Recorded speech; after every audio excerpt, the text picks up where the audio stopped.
Connect the image transmission line to the computer host and the testing machine. Turn on the test machine switch.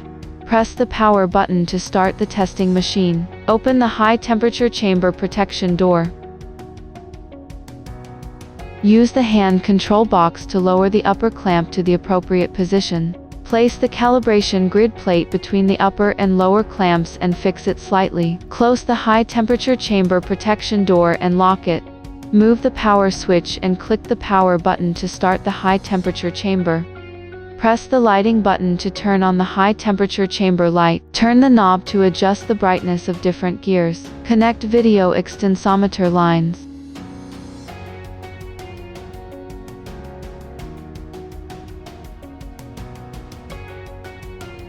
Open Alpha software. Click Calibration Options.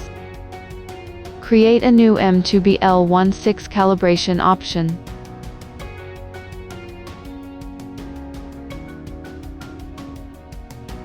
Place the video extensometer in front of the fixture and remove the protective cover. Compare the images displayed in the software and place the extensometer straight. Adjust the border to fit the edge of the grid calibration plate.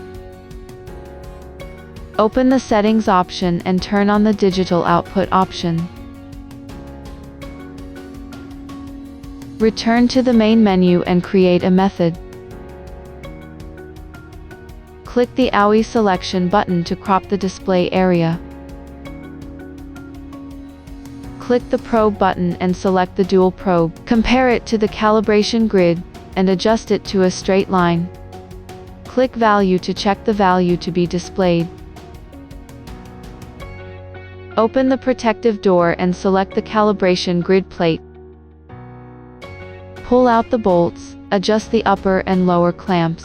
Use the hand control box to lower the clamp to the test height. Press the upper clamp handle to clamp the upper end of the sample. Lower the upper clamp again. Press the manual lower clamp handle to clamp the lower end of the sample. Close the protective door. Adjust the position of probe again.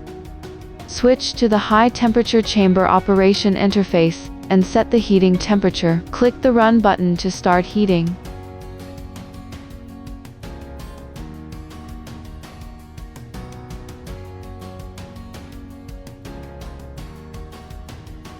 Heating complete.